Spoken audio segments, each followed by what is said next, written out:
I have a podcast called Rehash. I co-host it with my friend Hannah, and it's all about internet phenomena that get us all up in arms, only to forget about them within a week. So we rehash them, as they say.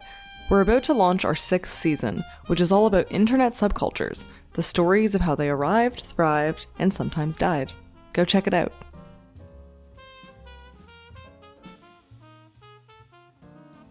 When the director of Dune, Denis Villeneuve, told an interviewer this year that he hates dialogue, it caused quite a bit of pandemonium in the film scene, with people thinking he meant that dialogue in film didn't matter. Of course, that's not exactly what he was saying. He just meant it didn't matter that much. The actual quote in the Times of London was, "Frankly, I hate dialogue.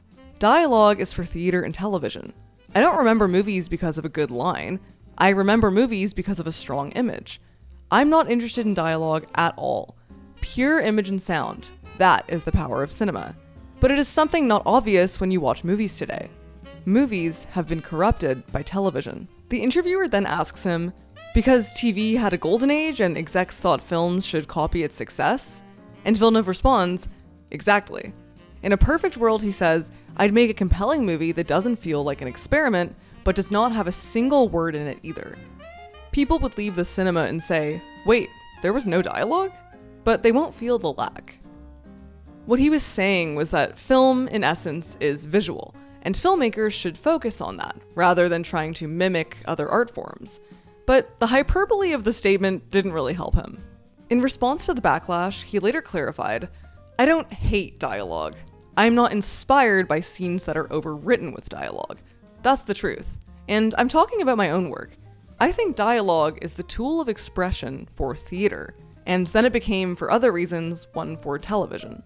While his comments may have shocked people, Villeneuve is not the first person to express something like this. Since as early as film itself, filmmakers have been debating what exactly film's tool of expression really is, with many of them arguing that the image, the way a film looks, is its primary tool, and that dialogue is not. But that was then, and this is now. So where is Villeneuve coming from? Are movies today bloated with dialogue, corrupted by television or theater or literature? Or is something entirely different at play?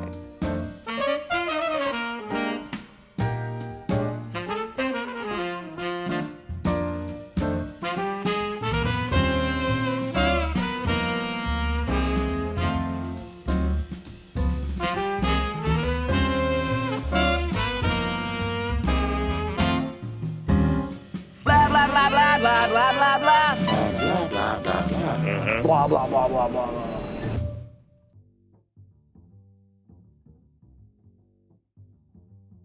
So I want to treat this video a bit like a discussion about film and television and theater and literature, why I think dialogue gets such a bad rap, and why I think it deserves more love. A little history. So in the beginnings of film, you have the silent era, right?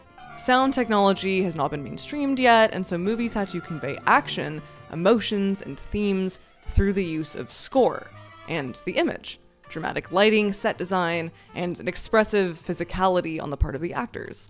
Whatever dialogue there was would be displayed in the form of title cards, which were interspersed between shots. Then sound on film technology is developed and available for mainstream use, and so in the early 1920s we see a major watershed change happen.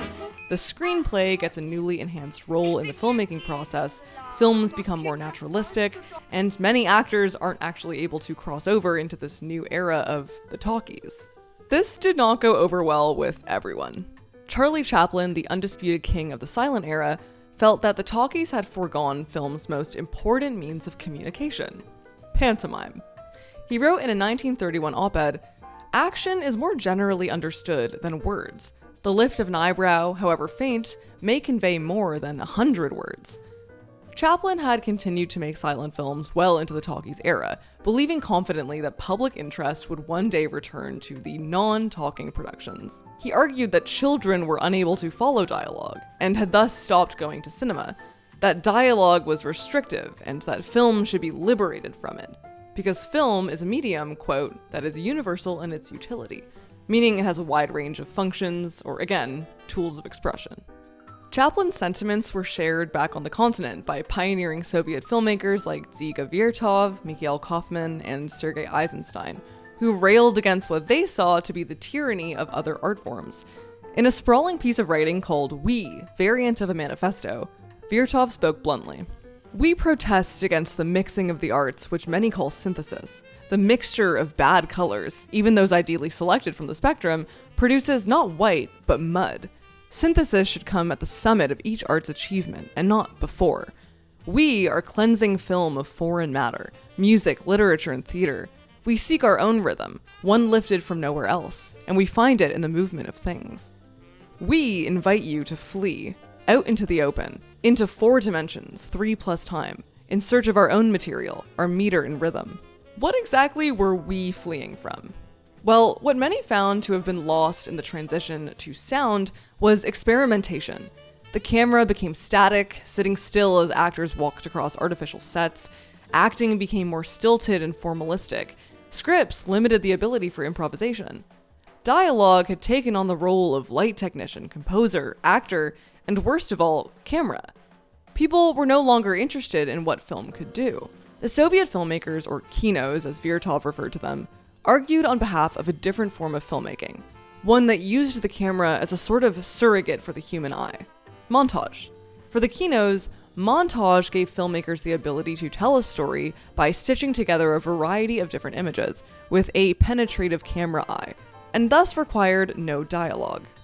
Virchow and Chaplin's hopes for a film future without sound would never come to be, but their emphasis on image over word has been the prevailing wisdom for many of the great filmmaking waves of the last century, from the European New Wave to New Hollywood to the slow cinema of the 80s and 90s, through to today with Denis Villeneuve. Come here, kneel.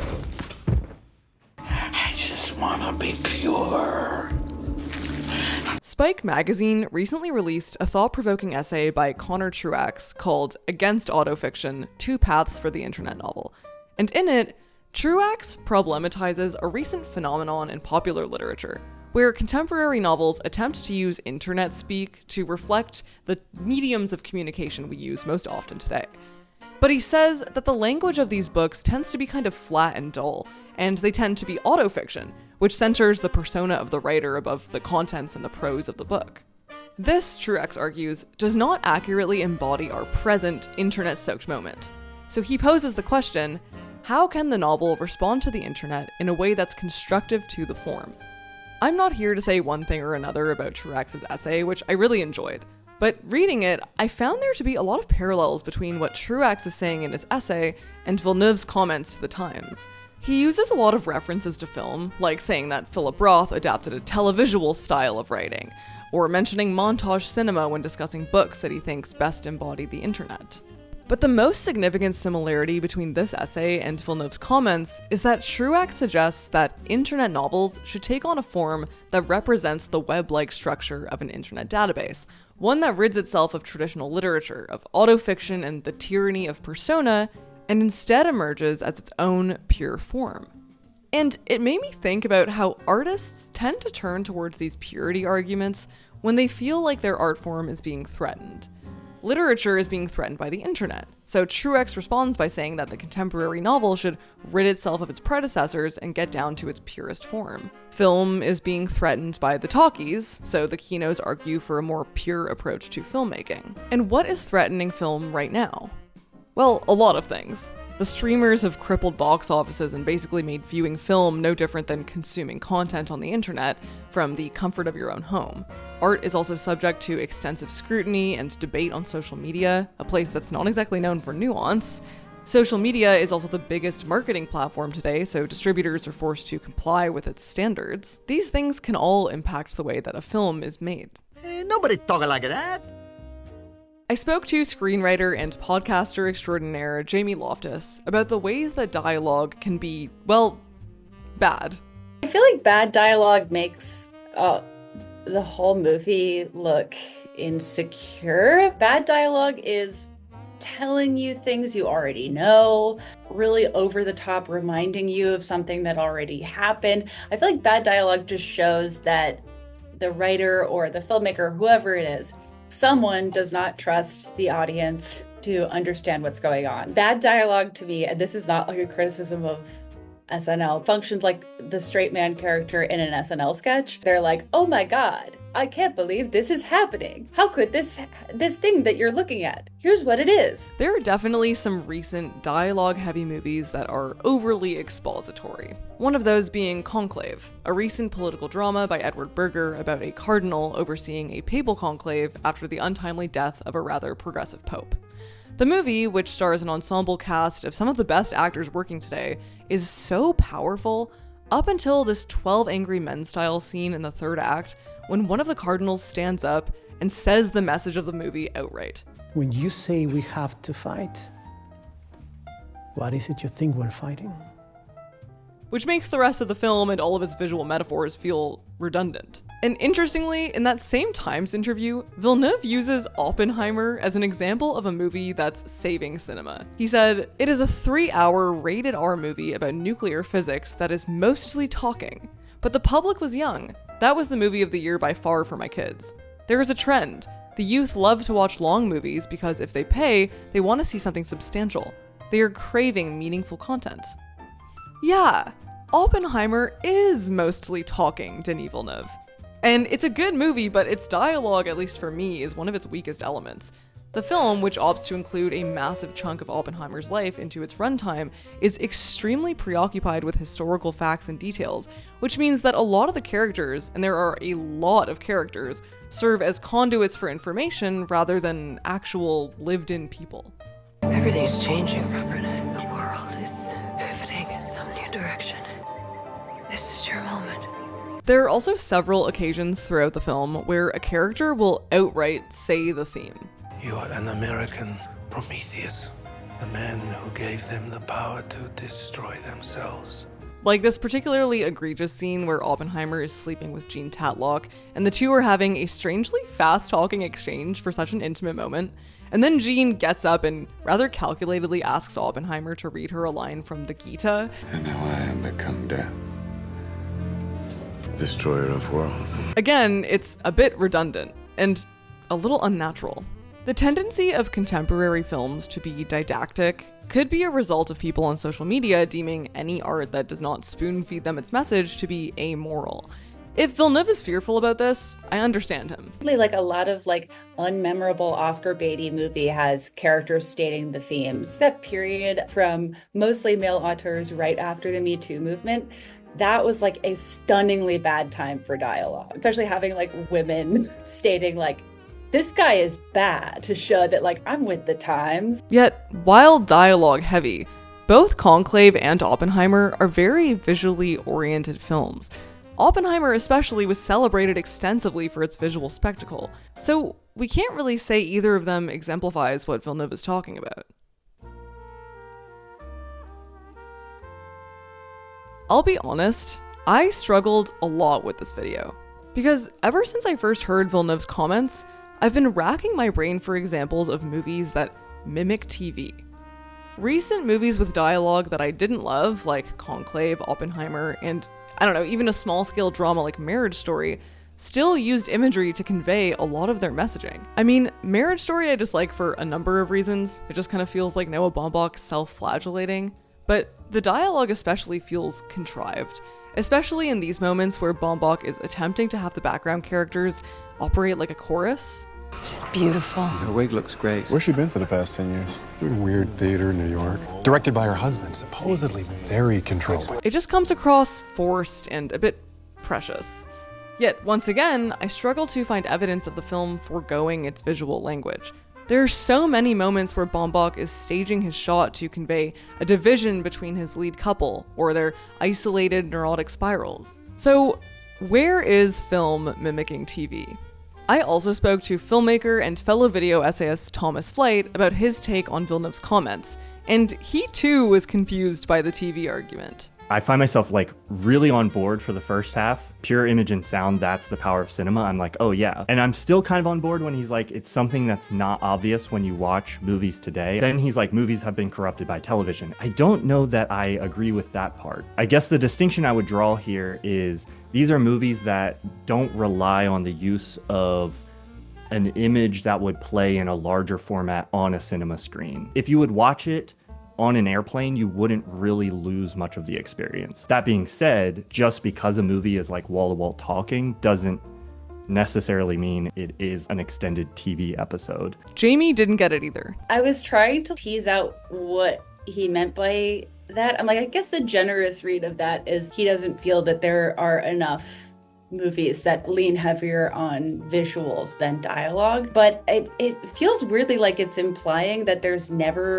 that this is like dialogue heavy movies are a recent thing. And it's like, that's just so demonstrably untrue. You can't account for like any era of cinema where, you know, dialogue heavy movies haven't been popular. So are you saying TV is like too pedestrian for you, that TV cannot be visually interesting? Because again, that's just like not true. I can understand how TV has maybe rubbed off on film, where there is like desire to explain every single character, give maybe more information than might be necessary about side characters, which does feel influenced by prestige TV, but that's fine. I mean, like, how heavily is prestige TV influenced by movies? Villeneuve suggests that studios saw the popularity of the golden age of TV and are now attempting to cash in on that by producing visually uninteresting, dialogue-ridden films. But if anything, TV had a golden age because it started to mimic film, became more cinematic. If The Sopranos should tell us anything, it's that it introduced a roving camera, powerful visual metaphors, and highly stylized soundtrack that set it worlds apart from TV of the decades before it. So the TV that Villeneuve is speaking of, as opposed to the TV that earlier filmmakers were railing against, is completely different. Film is not mimicking TV. In fact, the very opposite. But like Thomas was suggesting, the way we engage with art is very much shaped by the medium through which it's consumed. The medium is the message. And like I said, as streamers place so much of what we consume on the small screen, it's not hard to assume that movies will start to be tailored to someone who's passively consuming it from their laptop while they fold their laundry. So I guess you could see how films would start to get more talky, more optimized for a passive listening spectator rather than an active, immersed spectator. And that may be true. There's of course the deluge of awful AI-generated schlock that the streamers are producing every year, but many of these films look no different than the made-for-TV movies of yesterday, and were never made with the intention of making it to theaters or being subject to serious criticism, so it kind of feels like low-hanging fruit. Here's the thing. We now have over a century behind us of filmmaking. Several waves of directors who listened to the keynotes and used the camera as their primary tool. Decades of creative and technological innovation that have led us to a point where it's easier than ever to create the perfect film image. And there are a whole lot of filmmakers out there who are great at rendering that perfect image, but can't write a script to save their lives. So actually, when I think about all of my least favorite films over the past few years, ones that have disappointed me the most, they're films that are loaded with great visuals, but feature little to no dialogue. My most popular review on Letterboxd is a rather scathing piece about Spencer, Pablo Larraín's Princess Diana biopic, a movie that has arrestingly beautiful imagery with overwhelmingly trite dialogue. Spencer is a secluded portrait of a short time in Diana's life, which, when it's not smacking us in the face with poorly drawn metaphors, is delivering almost all of its narrative information through expositional talking. There has to be two of you. There's two of me, there's two of Father, two of everyone. There's the real one, and the one they take pictures of. And whatever expositional talking there is, there's very little of it.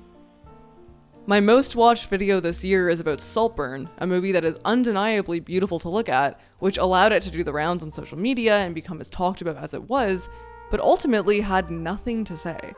And this absence of meaning came in the form of poor and minimal dialogue. Again, we have a character at the end of the movie spelling out for us the themes of the movie.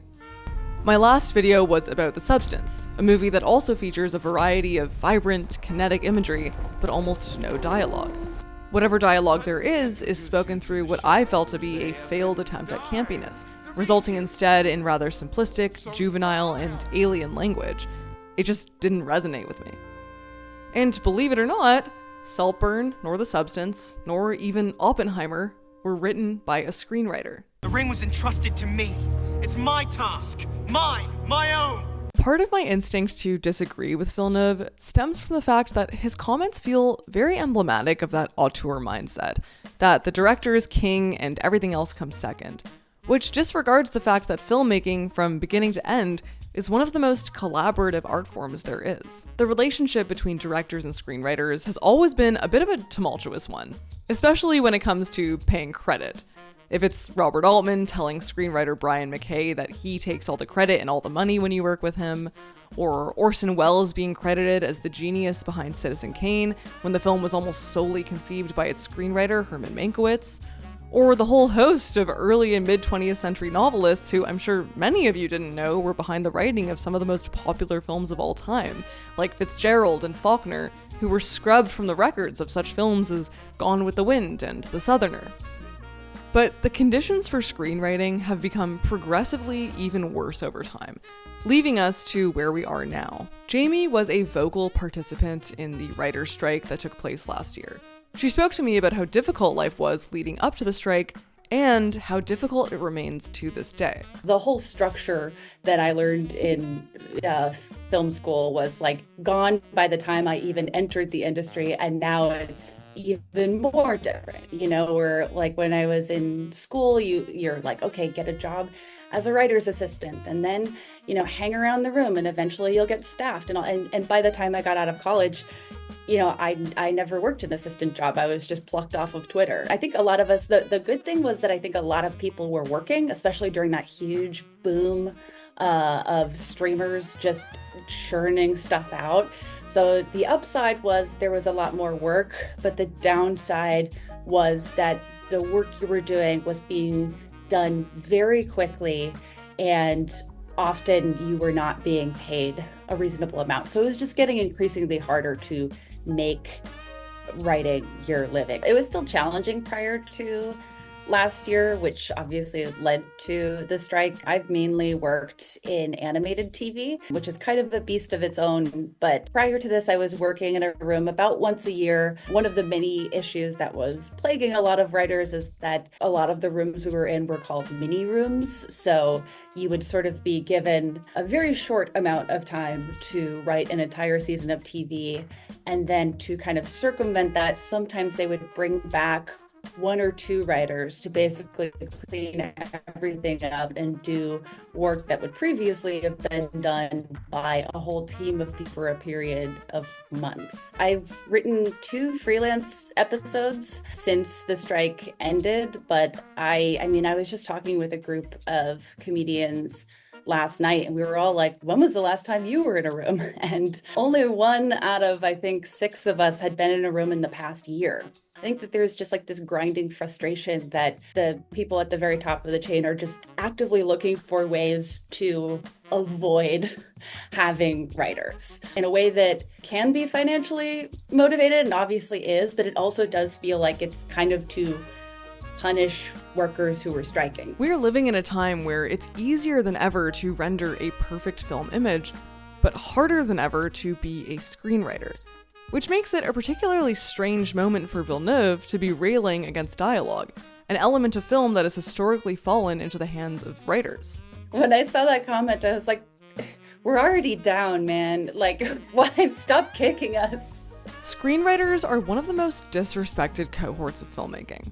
And there are many filmmakers out there who want total control over their projects, yet lack the writing skills necessary to yield a solid script.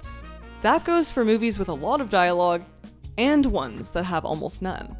There's definitely times where I look at directors and I go, okay, you're a good director, but we could probably use a little bit more polish on, this. They're definitely 2 different strengths. I think a good director or a good screenwriter is gonna be able to understand where their strengths and weaknesses lie. I mean, that's whatever problem with the auteur system, where it's like, you have to be open to collaborating in places that are not your like natural strengths. Coming from an animation background, where I feel like, at least in my experience, the animators and the writers are far more encouraged to like know each other and collaborate and not be seen as distinct departments because you're working, you know, like in the room, you have storyboards and stuff like that. Like you're constantly thinking about the visuals. And I wish, I guess, that like a great shot can complement and elevate dialogue and vice versa. The Social Network is a prime example of the importance of collaboration.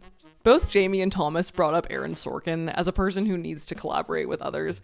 He's been one of the most esteemed screenwriters in the business for several decades now, but whenever he attempts to direct his own projects, his films can feel really tedious. By 5 a.m., Harlan was down $500,000. He'd abandoned everything he knew about poker and was playing like a frat kid. But when he teams up with someone like David Fincher, who's a master at pacing and suspense, the result is magic. I'm going back to my dorm. Wait, is this real? Yes. Okay, then wait, I apologize, okay? I have to go study. Erica? Yes. On the other hand, The Social Network would have been a completely uncritical celebration of Mark Zuckerberg and likely have aged like milk if it had been left entirely up to Fincher. I have a whole video about it.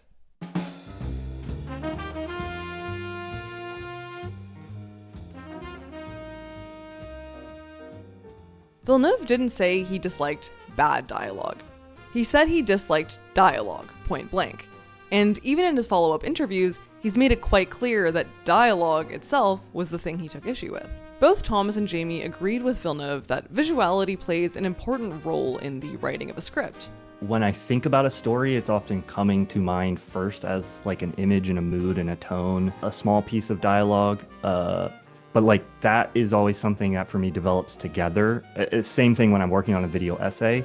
Like I don't sit down and write out the whole video essay and now we move on to the visuals and the editing.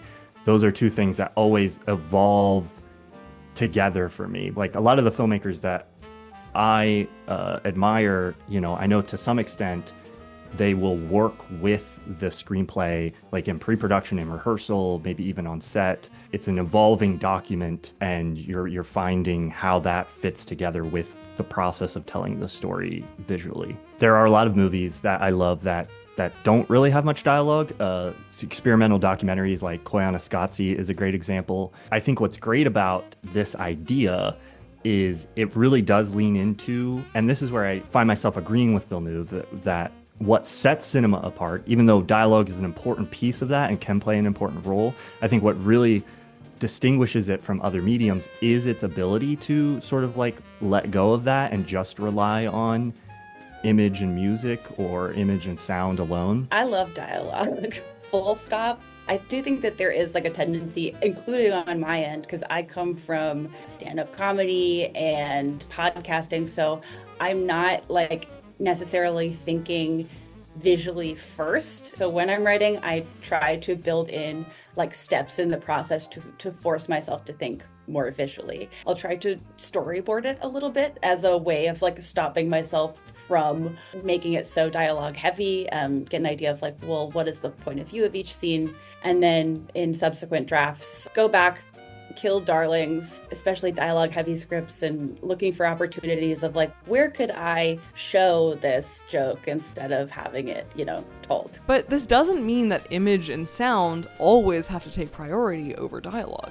To me, dialogue is a part of life, right? It's we talk as people. And so if we want to tell stories about people, that's like just a piece of life for a lot of the kinds of stories that we're interested in. Unless you're kind of going to make this extreme formal decision, you got to have them talking. So dialogue just becomes another tool that then you can use like set design or like cinematography or like any other piece of the filmmaking process to express the story. And that can happen through how the dialogue is performed. That can happen through how it's written more naturalistically or more poetically. Dialogue is often used for the purposes of continuity, to propel the flow of narrative information.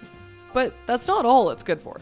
In school, I learned like every line of dialogue has to move the story forward. And then I think about my favorite movies and how that's not really true of any of my favorite movies. So my sort of North Star with dialogue is more, for every line of dialogue, am I getting more insight into who is speaking? My favorite of all time is still School of Rock. And I feel like the writing in School of Rock does that so beautifully, where, you know, not every line is going to move the story ahead, but every line is going to give you a very specific idea of who this character is. You wouldn't come to work hungover unless you're an alcoholic. Dude, you got a disease. Just try to be a bit more conscientious. Would you like a hug?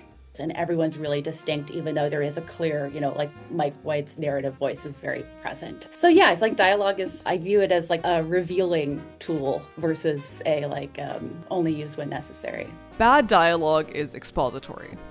Good dialogue lets you in on that information through regular human speech, behavior. For example, the entire first scene of Tar does not show Lydia Tar conducting an orchestra like you'd expect, but rather a drawn-out dialogue between Lydia and Adam Gopnik before an audience at the New Yorker Festival. Lydia's dialogue has her talking about many different subjects and tangents that many of us won't understand.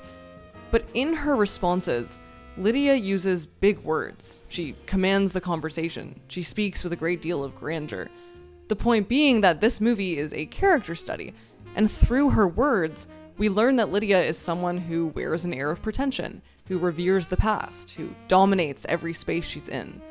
These are all things we can glean about Lydia Tar from this one very simple dialogue-heavy scene. What Villeneuve is also inadvertently diminishing when he makes blanket statements about dialogue is the subtle camera work that happens in many great dialogue-heavy scenes. Yes, there's one that comes to mind above all the others, and it's Persona, Bergman's Persona, where it's just like a lot of that movie is just talking, but there's also like such striking imagery in the midst of that. Persona exists in cultural memory as a movie that's filled with dynamic, close-range, high-contrast shots of its actresses' faces, many of which happen during dialogue-heavy scenes. Like this one, where Alma is disclosing to Elizabeth an intimate group encounter that she had on the beach.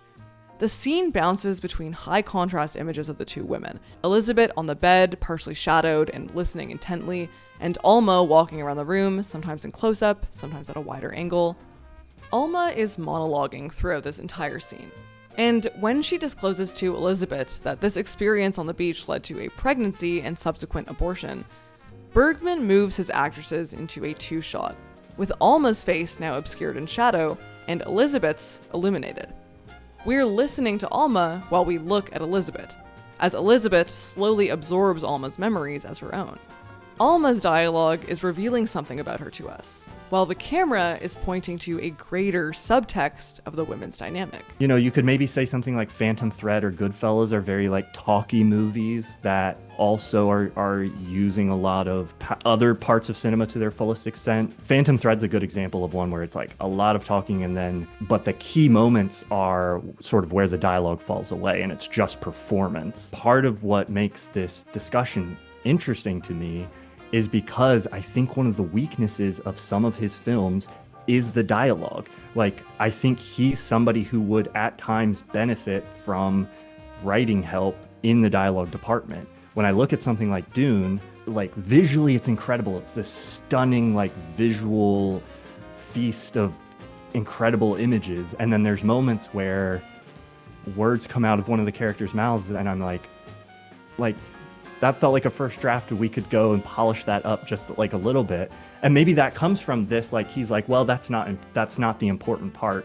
Thomas and I both agreed that Villeneuve's films are wonderful regardless of dialogue. He just doesn't prioritize dialogue in his work. And this is most apparent in the legacy of Blade Runner 2049. Blade Runner 2049 is an underappreciated masterpiece, just magnificent. And when I think of this film, I don't think about its dialogue. Actually, I don't remember a single line. What I do think of is its sublime imagery. But that doesn't mean that a film can't or shouldn't be remembered for its dialogue. Ridley Scott's original Blade Runner film is beautiful to look at, but it's most iconic for an incredible piece of dialogue written by screenwriters Hampton Fancher and David Peoples that's spoken by a dying Roy Batty. Roy Batty is a murderous android character who our anti-hero Deckard has successfully defeated. But as he dies, he lets us glimpse into his humanity, telling Deckard about all the wondrous things he's seen in his short, artificial life. And then he says one of the most poignant lines in movie history. All those moments will be lost in time, like tears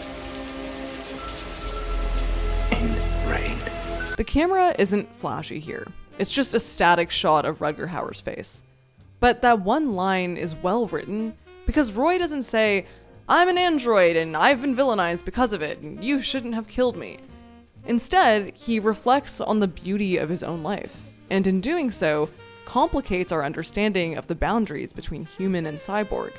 How can an android, a non-human, experience beauty? This line does more to emphasize the themes of the film than any of its visuals do. There is this, not driven by him, I think he's just being cranky, honestly. But people are trying to cut out writers wherever they can. And I don't think it works. I think there's a way to tell a story completely using visuals, and there's a way to tell stories that don't have any visuals, and both of them are perfectly legitimate approaches. But I don't know, at least for me, like the movies that I remember most strongly are firing on both cylinders, and like that's the beauty of it. Recently, I went to see a friend perform in a choir concert. For one section of the night, a woman with a beautiful operatic voice came out and sang a few songs accompanied by a piano. And it was consensus among everyone I saw it with that this was our least favorite part of the show. Not because of any technical failing on the part of the singer or the pianist, but that compared to the rest of the concert, it felt thin. No, it was when each element of the musical arrangements, the choir with its sopranos and altos and tenors and basses, the trombone, the trumpet, the double bass, the piano, were all layered together that I felt real emotion swell inside me. At times it felt like a religious experience. For years, people have said what film is not. It's not literature, it's not television, it's not theater. But I like to think about what film is. And to me, it's a musical arrangement. Dialogue is just as much a component as any other, like set design, costuming, lighting, score, camera, trombone, choir, piano, that come together to give you an experience. And these components can be put in and taken out when need be, called upon at different times when the moment requires them. But when they're working in harmony is when you really know you have a great film. When Villeneuve is saying like pure image and sound, in my mind I'm thinking about, okay, the relationship between these different parts of filmmaking and how, you know, if you just throw an image up there, it says one thing. If you just have a line of dialogue or a piece of sound, that's one thing. But like the greatest moments of cinema are these moments where all three of those things somehow magically come together to be something that feels like more than 1 + 1 + 1 = 3. It's like you get all those in there and you end up with 6 somehow. German philosopher Alexander Kluge once wrote in a 1988 meditation about words and film that the misleading ideal of the priority of image over word derives from a contemplative, purist position whose proponents dismiss filmic expression or content as merely secondary, a position that ultimately results in formalism. He's right. A director who so staunchly focuses on the image above all other components in a film can often, without the necessary skills, make a film that is formally brilliant, but unenjoyable. Or worse, unmemorable.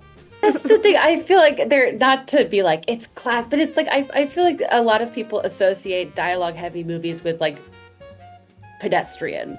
And, you know, I don't know. Like, it's like you can't argue against a movie that is really, like, you can't argue against the visuals of a Kubrick movie, but you also, that doesn't mean that a Christopher Guest script has no value. They're completely singular. Film is not a zero-sum thing. So rather than purifying it of the art forms that came before it, why not take a positive approach to it and see it as a medium that pushes the different wonderful components of these other art forms into a new, endless frontier?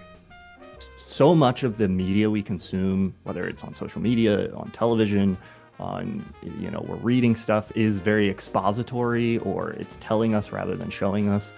And movies have this ability to just kind of present us with an image and then like hold us there in time. And if you're watching it in a theater, unless you get up and leave, you just have to kind of sit there with the image and contemplate that image or think about what it means, or, you know, there's nothing occupying your mind except for the image and the sound. I think of something like The Zone of Interest, which kind of pulls you into this story and then has these moments where it just makes you sit with what you're experiencing for extended periods of time.